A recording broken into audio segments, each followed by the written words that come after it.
Bonjour, bienvenue dans Territoire, l'émission qui vient à votre rencontre. Aujourd'hui, nous sommes au Centre de coopération internationale en recherche agronomique pour le développement. Créé il y a plus de 25 ans, le CIRAD était à l'origine un regroupement des instituts de recherche agricole tropicale qui existaient en France depuis les années 40. Placé sous la double tutelle du ministère de l'Enseignement supérieur et des Affaires étrangères, le CIRAD compte aujourd'hui 1800 agents, dont 800 chercheurs à travers le monde. Et c'est à Montpellier que se concentre un important dispositif de recherche et de formation. Au fil de cette émission, nous allons rencontrer des scientifiques impliqués dans la recherche et découvrir les infrastructures du site montpelliérain. Mais tout de suite, je vous propose d'en apprendre un petit peu plus sur le CIRAD de Montpellier avec le directeur régional. Suivez-moi.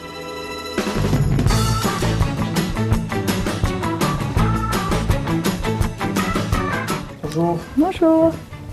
Vous allez bien? Bien, merci. Donc vous allez m'expliquer un petit peu comment fonctionne le CIRAD? Avec plaisir, oui. La France avait des instituts de recherche qu'on peut dire coloniaux, qui étaient des instituts qui avaient été créés pour développer les productions agricoles dans les pays du Sud, essentiellement comme objectif d'améliorer la qualité et les quantités des productions pour la métropole. C'était ça, en gros, l'objectif. Alors, ces instituts travaillaient sur des plantes commerciales, comme l'arachide ou le palmier à huile, ou l'EVA, ou le café, ou le cacao. Et puis, certains d'entre eux travaillaient sur des choses qui n'étaient absolument pas commerciales, comme le mil ou le sorgho en Afrique, mais pour améliorer les conditions de vie des populations locales. Et puis, en 1984, le gouvernement a décidé de rassembler tous ces instituts et de créer, je passe un peu les étapes, de créer le CIRAD, donc, qui veut dire Centre de coopération internationale en recherche agronomique pour le développement, qui est un établissement public à caractère industriel et commercial, et dont l'objectif est maintenant de contribuer au développement des pays du Sud par des recherches, des expérimentations et de la formation. Donc ça veut dire qu'on est basé dans les pays du Sud au sein des structures partenaires. On n'a pas de grand centre avec sur la porte marqué CIRAD. En gros, non, on met les agents chez les partenaires et ils travaillent avec eux pour résoudre des problèmes qui sont intéressants pour les pays du Sud et puis maintenant, surtout, pour l'ensemble de la communauté. Par exemple, on travaille sur le changement climatique. On travaille sur les problèmes d'énergie renouvelable et de biomasse essentiellement. On travaille sur la question de la sécurité alimentaire. Tout ça, ce sont des sujets qui intéressent l'ensemble de la communauté et pas uniquement les pays du Sud. Voilà. Alors, donc ici, vous avez dit 1200 personnes, des chercheurs, mais pas seulement, aussi des étudiants, vous l'avez dit. On vient de partout dans le monde. Ah oui, complètement. Le but de la plateforme de Montpellier, pour le CIRAD, elle est triple. D'une part, elle permet de conduire des recherches et des travaux en appui aux équipes qui sont à l'expatriation, qui sont à l'étranger. Elle nous permet également d'accueillir chez nous des étudiants, des professeurs, des chercheurs étrangers qui viennent se former. Et puis elle permet, entre deux phases d'expatriation pour nos agents, de capitaliser, donc de rédiger, de produire des articles, de faire des synthèses avant de repartir. Donc c'est à ça que ça sert. Alors on est largement impliqué dans les structures locales avec des chercheurs du CIRAD, des scientifiques qui donnent des cours dans les universités ou dans les écoles locales. On reçoit également beaucoup d'étudiants en thèse ou en master dans nos équipes de recherche ici. Alors justement, début octobre, Montpellier a été choisi pour accueillir le siège du groupe consultatif pour la recherche agricole internationale. Alors, ça peut paraître abstrait. Est-ce que ça change quelque chose? Qu'est-ce que ça veut dire pour vous? Oui, pour nous, c'est très important. Et ça, c'est quelque chose qui a été rendu possible grâce au travail qu'a fourni Agropolis, l'association Agropolis qui est ici, et également l'appui des collectivités locales et puis l'appui du gouvernement. La recherche mondiale, aujourd'hui, elle est faite par des centres qui se sont partagés le monde. Il y a 15 centres qui travaillent sur différentes plantes. On a par exemple le centre de la pomme de terre qui est basé à Lima au Pérou, ou bien le centre du maïs triticale qui est basé à Mexico, pour en citer que deux. Et puis à part ces centres, eh bien, ça fait peut-être gonfler un peu les chevilles, mais l'autre structure qui travaille à l'international, c'est le CIRAD. Donc nous avons une longue habitude de partenariat avec ces centres à l'étranger, mais pour nous, les avoir juste à côté, à 500 mètres du CIRAD, ça va nous permettre de resserrer les liens en amont au niveau de la gouvernance, au niveau de la stratégie, au niveau des programmes de recherche qu'ils veulent développer à l'échelon mondial. Donc c'est très important pour nous, bien sûr. Oui. Alors certaines applications, certaines innovations ont été développées ici au CIRAD et qui sont déjà maintenant mises en œuvre pour certaines, par exemple, je pense notamment aux dernières innovations concernant l'EVA ou concernant ne serait-ce que les chips de fruits et légumes. Enfin, on applique ensuite, c'est du concret, c'est pas juste de la recherche pour chercher. Non, pour améliorer Oui, c'est le D qui est à la fin de CIRAD, et c'est une recherche pour le développement. Nous produisons bien sûr des connaissances, mais elles sont toujours orientées vers une finalité, vers un besoin. Les priorités de recherche que se définit le CIRAD sont définies en association avec les partenaires du Sud. C'est-à-dire qu'on se place par exemple au Burkina Faso, les Burkinabés nous disent on est en train de développer des cultures transgéniques de coton. Eh bien, on va discuter avec eux pour évaluer l'impact de ces cultures sur l'environnement, évaluer l'impact sur l'économie du pays, évaluer l'impact sur les petits paysans. Et donc voilà comment on travaille, bien sûr. Merci beaucoup Jacques Pagès. On va voir maintenant tout de suite comment ça s'applique ici à Montpellier. Avec plaisir. Merci.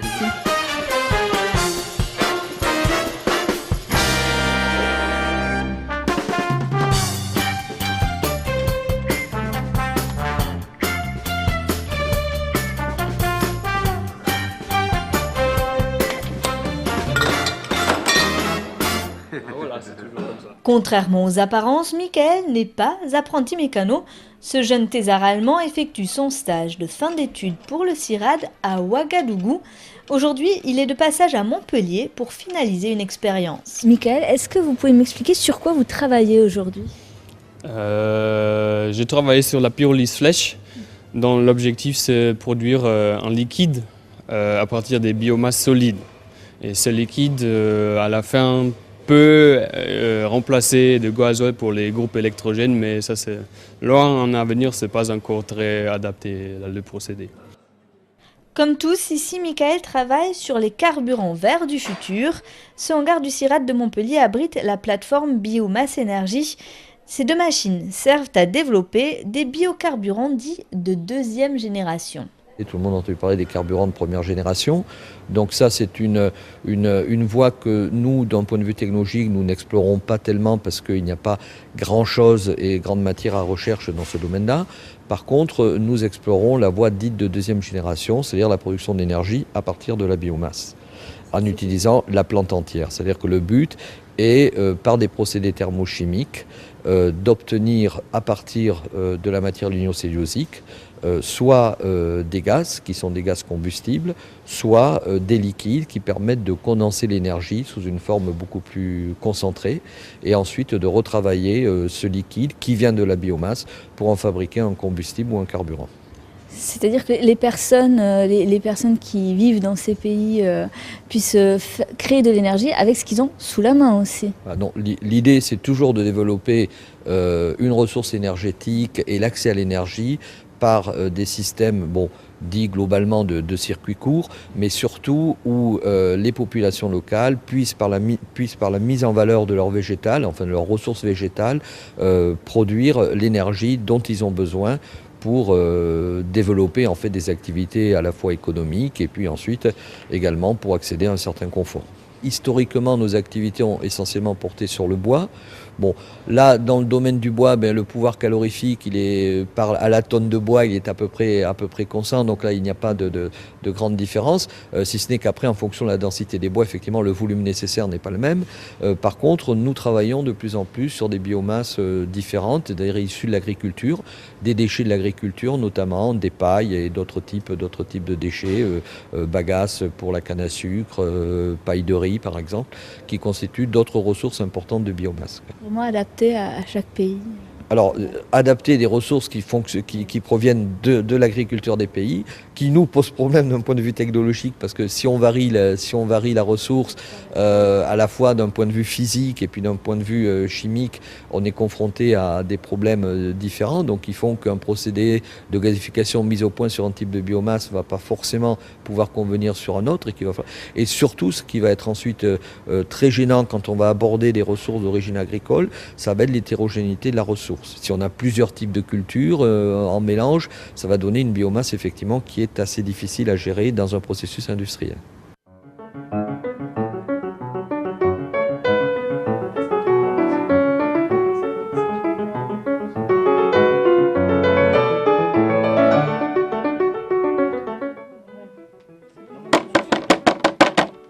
À quelques pas de là, des échantillons de bois tropicaux sont jetés en pâture au thermite du CIRAD.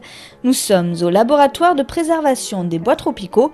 Le but de ces expériences est d'établir une base de données de ces bois en fonction de leur résistance face aux termites. on va prendre, là ce sont une espèce métropolitaine qui s'appelle le Reticulitermes santonensis. On va le mettre en présence avec les petites tablettes de bois, en faisant un petit dispositif en verre et en mettant du sable de Fontainebleau. On mettra donc après 250 termites des ouvriers et on va les laisser au contact pendant 8 semaines. C'est très précis, mais c'est pour tout le monde pareil, pour tous les bois pareils. Les essences seront testées de la même façon, ce qui nous permet au cours du temps, c'est-à-dire même 10 ans après, d'avoir une répétabilité de l'essai. Et là vous avez du lauro, donc lui est un bois qui n'est pas du tout durable, vous voyez bien l'attaque, alors qu'à côté vous allez avoir du macacuba qui est résistant. Quel est l'intérêt de définir quels sont les bois résistants ? C'est-à-dire qu'on va avoir la bonne utilité du bois pour son utilisation. C'est-à-dire qu'on va avoir le bon usage du bois par rapport à sa résistance. C'est-à-dire qu'un bois qui est peu durable, sensible, sera plutôt des bois qu'on va mettre dans de l'ameublement, alors que des bois durables pourront être mis en extérieur, en menuiserie ou sur des terrasses par exemple. Alors pourquoi les termites ne s'attaquent pas à certains bois ? Alors les termites, les bois contiennent des molécules qui vont être soit toxiques vis-à-vis des termites, donc elles meurent, soit vont avoir un effet répulsif, c'est-à-dire que les termites vont s'éloigner pour éviter d'être en contact avec le bois. Des propriétés répulsives très intéressantes pour cette unité de recherche puisqu'elle pourrait servir à développer des traitements antitermites écologiques. À défaut d'expédition tropicale, c'est sous une pluie bien montpelliéraine que nous partons maintenant à la découverte de la gouaillule, car c'est ici, sur le site de la Valette, que se trouve la plus grande plantation de France de cette plante à caoutchouc. C'est une plante qui est originaire du nord du Mexique et également du Texas. C'est pas une culture, une plante nouvelle, puisque en fait on a exploité le caoutchouc de gouaillule au début du siècle dernier, et même à une époque on a produit plus de caoutchouc naturel à partir de gouaillule qu'à partir d'EVA. Bon, on connaît le développement de l'EVA, bon, c'est évident que le gouaillule n'a pas vu suivre, et donc aujourd'hui, pour quelle raison il y a un regain d'intérêt? Voilà. Alors le regain d'intérêt, il vient au fait que la demande en caoutchouc naturel est de plus en plus croissante, notamment de la Chine, mais même de l'Inde. D'autre part, qu'il y a des risques de développement de maladies sur l'EVA en Asie, mais bon, le CIRAD travaille quand même sur l'amélioration de l'EVA pour lutter contre la maladie sud-américaine des feuilles. Mais le gouaillule finalement est une réponse sur des marchés de niche. Des marchés de niche, par exemple, les gants en latex, comme vous voyez. L'objectif, finalement, c'est de partir de la plante et d'arriver à ce gant. Sachant que le latex, il a été montré par nos collègues américains que le latex de gouaillule est beaucoup moins allergisant que le latex d'EVA. Donc, on a tout certain quand même. Voilà, c'est une réponse finalement à un problème de santé publique et on espère être capable d'arriver à apporter une réponse. Toujours dans l'idée de pouvoir développer la production dans des pays du Sud avec lesquels vous êtes partenaire, avec lesquels vous travaillez. C'est exactement l'objectif du projet, mais actuellement ça reste un projet européen des pays du Nord, mais on espère bien qu'il y aura une suite à ce projet et qu'on pourra à ce moment le développer au Sud. Voilà. On va tout de suite se mettre à l'abri et aller voir comment on extrait le latex à partir de cette plante. Tout à fait. Allons-y.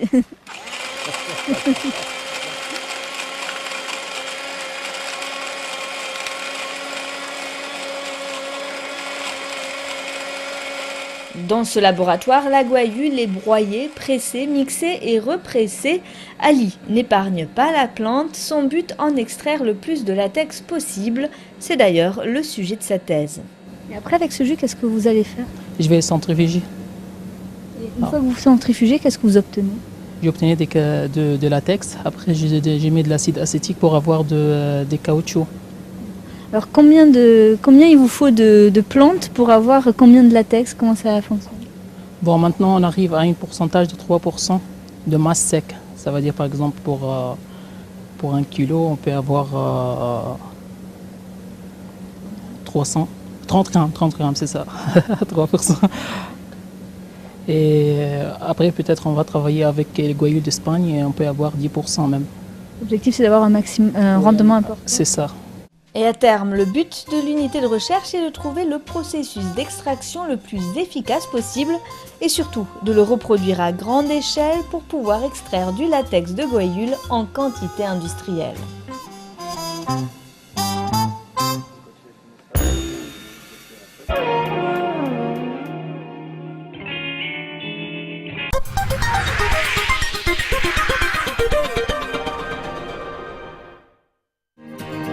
Les jeunes homosexuels ont 13 fois plus de risques de faire des tentatives de suicide. Le refuge offre une réponse à cette terrible situation en aidant les jeunes homosexuels victimes du rejet de leur famille. C'est ici qu'ils trouvent refuge. Et ce refuge ne peut pas vivre sans vos dons. La lutte contre les préjugés et l'homophobie passe d'abord par vous. Donnez. L'amour fait pas de différence. Envoyez vos dons.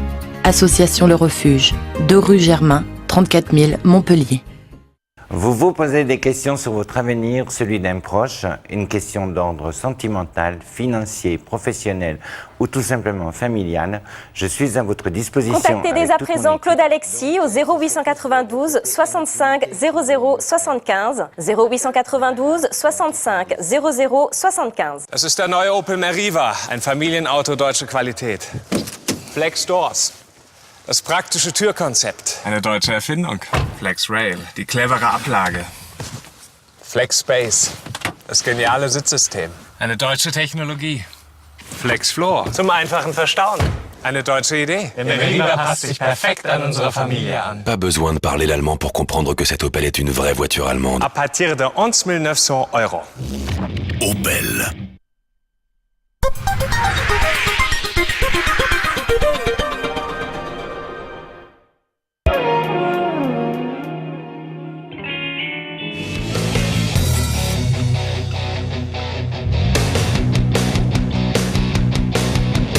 Depuis plus de 25 ans, au CIRAD, on cherche à améliorer la productivité et les revenus agricoles, essentiellement dans les DOM-TOM et les pays du Sud. Ici à Montpellier, le Centre de coopération internationale en recherche agronomique pour le développement dispose de laboratoires de référence, de plateformes techniques et de serres, des outils indispensables au travail des 1100 agents et 500 chercheurs du site. Sont comptés les nombreux scientifiques qui viennent ici pour se former ou mener des recherches plus pointues. Parmi les principaux sujets de recherche au CIRAD, la transformation et la production de produits tropicaux, comme par exemple la canne à sucre, le riz ou encore le café. Mais je vous propose tout de suite d'aller à la rencontre des spécialistes du cacao. Suivez-moi.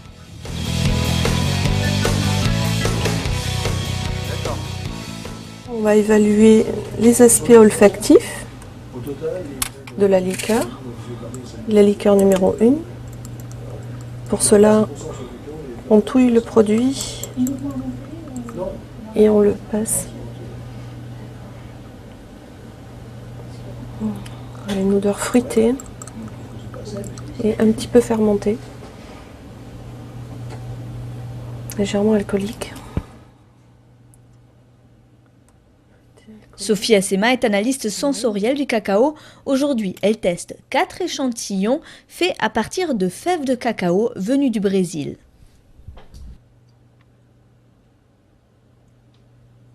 Alors, Sophie Assema, qu'est-ce que vous venez de faire là exactement? Alors concrètement, je viens d'évaluer une liqueur de cacao. Alors liqueur de cacao, ce n'est pas une liqueur alcoolique, c'est tout simplement du cacao qui a été torréfié, broyé et fondu. Donc on le déguste à une température de 48 degrés justement pour révéler le potentiel aromatique du cacao et d'analyser à la fois les qualités et les défauts qui sont susceptibles d'être mis en évidence au moment de cette dégustation. Alors justement, qu'est-ce qui peut être perçu comme une qualité ou comme un défaut? Alors, comme qualité, entre autres sur ce produit-là, déjà olfactivement, on a une qualité plutôt fruitée, avec une note cacaotée qui est bien ressentie, due justement à l'influence de la torréfaction. Et gustativement, on retrouve à la fois l'acidité et la note fruitée, et on termine par une note cacao-chocolat qui est relativement bien prononcée. Par contre, pour d'autres produits, on a des défauts de style un petit peu trop fermenté, qui donnent des mauvais goûts, qui peuvent être animales, qui peuvent être des notes d'étable, ou sinon des cacaos pas suffisamment fermentés qui vont apporter une intensité en amertume plus prononcée et une astringence. Donc on peut penser à des produits tanniques qui vont assécher la langue et qui vont être une note plutôt désagréable. Donc ils sont signes d'un traitement post-récolte qui n'est pas suffisamment adapté au produit. Une fois que vous avez fait ces tests, oui. Après vous faites un retour aux producteurs. Complètement. Donc à partir du moment où on a évalué l'ensemble de leurs produits, nous rédigeons un rapport de façon à ce que le producteur adapte son traitement en fonction des résultats obtenus au moment de l'analyse sensorielle. Complètement. Est-ce que c'est comme pour le vin par exemple, le terroir joue Tout à fait. Les zones géographiques, le terroir peut jouer. Et puis en plus, sur ce type de cacao, donc là ils essaient justement de mieux connaître, de mieux caractériser leurs différents cacaoyers présents. Et ce qu'ils veulent en ressortir, c'est un cacao qui soit plus coté comme un cacao fin, avec des caractéristiques spécifiques et intéressantes, des notes de fruité, des notes florales, des notes épicées. Mais pour cela, il faut qu'ils adaptent un process approprié pour les mettre, pour les valoriser, plutôt que de faire des cacaos d'assemblage où on regroupe tout et on inhibe les valeurs aromatiques du cacao. Et pour pouvoir évaluer les qualités des fèves de cacao à tous les stades de traitement entre la fève et le chocolat, une micro-chocolaterie a été installée au CIRAD. Comment ça se passe? Vous recevez des échantillons, vous les transformez? Oui, nous recevons des échantillons qui viennent d'expérimentations qui ont lieu sur le terrain, soit avec des partenaires planteurs, soit directement parce que nous avons des opérations. Et ce qui nous intéresse, c'est de voir comment ces fèves ont évolué. Alors ici, le gros travail qui est fait dans ce laboratoire, c'est de comprendre comment se forment les arômes du chocolat. Donc on commence par ce qui se passe à l'intérieur de la cabosse, de fruits du cacaoyer, hein, avec toutes ces étapes de maturation, et puis après on la récolte, on ouvre la cabosse, on en sort les graines. On peut commencer à les goûter déjà à ce moment-là, ensuite elles vont fermenter, elles vont être séchées. On obtient des graines de cacao séchées, voilà, comme celle-ci. Et ces graines, il y a même des insectes qui ont voyagé avec. Ces graines ont déjà aussi un arôme. Alors on commence sur les meilleures origines, on commence à noter sur ces graines des arômes floraux, des arômes de fruits, des arômes de noisettes, d'épices, etc. Et bon, nous, ce qui nous intéresse, c'est de voir comment évolue cet arôme au cours des différentes étapes de la transformation. Donc il y a des analyses physico-chimiques qui ont lieu, bien entendu, mais l'analyse finale, c'est l'analyse organoleptique, sensorielle, la matière première est travaillée dans ce laboratoire et ensuite on obtient donc le produit qui va être dégusté.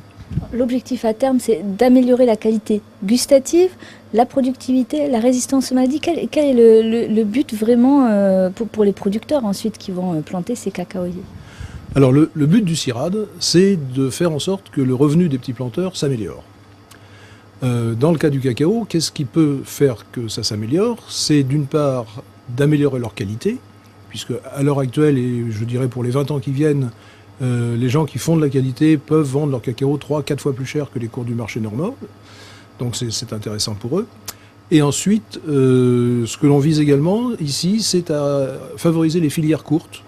Quand vous achetez une plaque de chocolat dans un supermarché, le cacao qui est contenu dans cette plaque est passé entre une douzaine de mains avant d'arriver à vous, depuis le planteur. Et évidemment, chacun prend son bénéfice, et ce qui reste pour le planteur, c'est plus grand-chose.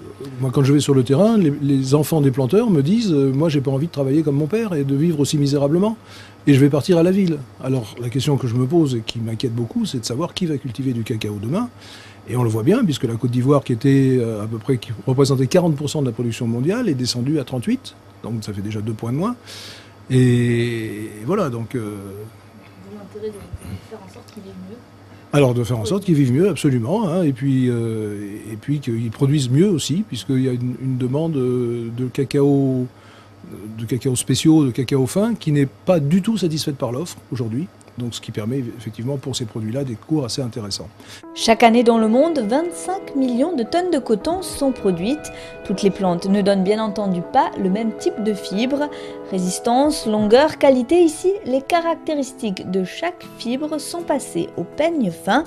car le CIRAD de Montpellier fait partie des 7 centres de référence dans le monde qui peuvent en quelque sorte homologuer la qualité d'une fibre de coton. Qu'est-ce qui fait une bonne fibre de coton? Quelles sont les qualités importantes? Ça fait partie de génétique. Je pense que les fibres de coton surtout, on parle beaucoup de la longueur, hein, mais il y a d'autres caractéristiques qui rentrent en jeu également. En fonction de ce qu'on va en faire. Exactement, selon le produit qu'on veut faire. Donc c'est parti de là, si vous voulez, il y a toute une chaîne qui est remontée en amont. Donc ça va poser la question, qu'est-ce que vous voulez faire de la fibre, la transformation des produits finaux. C'est ici que sont testées ces fibres. Et il y a aussi un laboratoire de microfilature ici au CIRAD. Voilà, exactement. Le laboratoire de microfilature, c'est dirigé par M. Gérard Garbiza, que vous allez voir prochainement. Voilà. Bon, on y va tout de suite. Je vous remercie, M.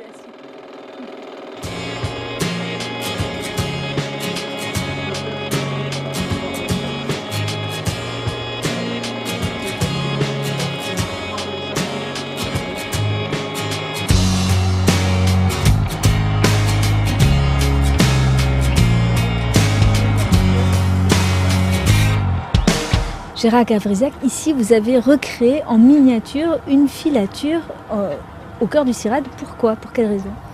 Eh bien, vous avez vu auparavant qu'on est équipé pour mesurer les qualités de la fibre.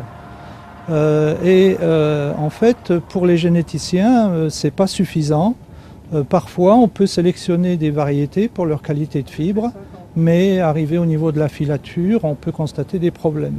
Donc pour éviter ça, on a besoin d'une installation en réduction pour pouvoir tester des petites quantités de fibres jusqu'à la filature et après qualité du fil. Parmi les principaux producteurs et consommateurs de coton, la Chine, l'Inde, le Pakistan et les États-Unis. Mais c'est avec l'Afrique que le CIRAD travaille en partenariat. Le but, encore une fois, améliorer le revenu des petits cultivateurs. Car si le continent produit peu, il exporte pratiquement tout son coton sans le transformer. Donc ces pays d'Afrique finalement n'ont pas le bénéfice de la valeur ajoutée de la transformation. L'idée maintenant c'est de les aider à vendre au mieux ce coton, notamment en labellisant le fait que ce soit récolté à la main par exemple. Oui, ça fait partie un petit peu des objectifs et un autre des objectifs d'un autre de nos collègues qu'on ne verra pas aujourd'hui, c'est d'aider les pays africains à passer du classement de la fibre de coton qui se fait manuellement et visuellement à l'utilisation d'une machine qui s'appelle une chaîne de mesure à haute capacité, comme celle qu'on a vue avant, de façon à ce que chaque balle puisse être étiquetée avec un code barre où on va retrouver toutes les qualités de cette balle. Longueur, ténacité, couleur, résistance, uniformité, taux de fibre courte, enfin il y a au moins une douzaine de critères qu'on peut mesurer. Et donc, alors que pour le moment, les balles sont pas étiquetées individuellement, c'est plutôt des lots qui sont vendus. Donc ça pose un problème par rapport à des pays comme les États-Unis qui déjà depuis peut-être 10 ou 15 ans ont déjà des codes barres sur toutes leurs balles individuelles.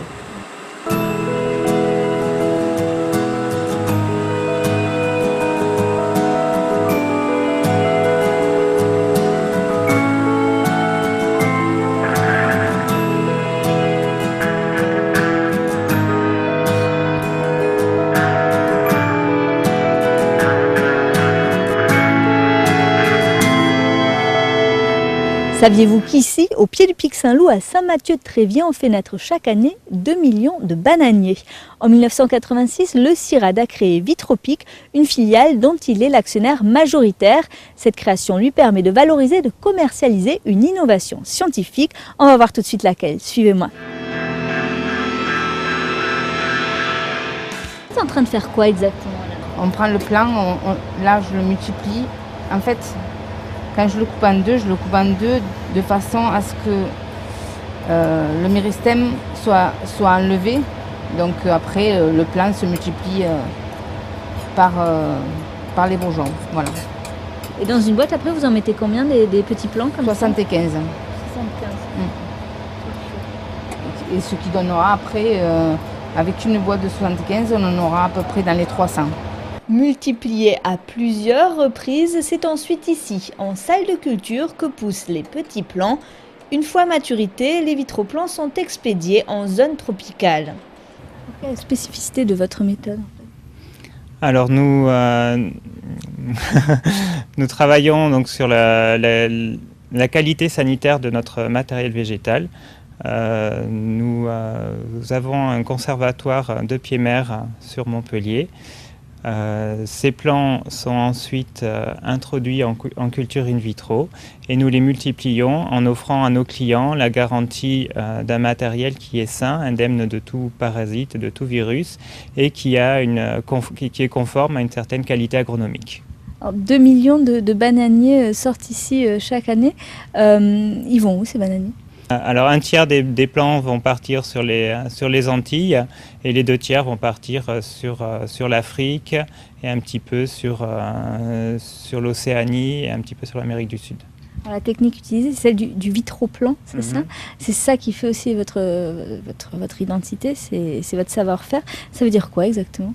Donc un vitroplan, c'est un plant qui est cultivé en conditions stériles, donc sur des milieux stériles, des milieux sans terre, pour pouvoir lui garantir des qualités sanitaires, pouvoir le multiplier sans parasites.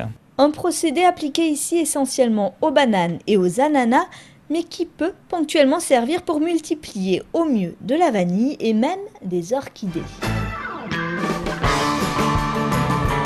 Et voilà, c'est la fin de cette émission. On se retrouve vendredi prochain pour la découverte d'un nouveau territoire. À très bientôt sur cette LTV.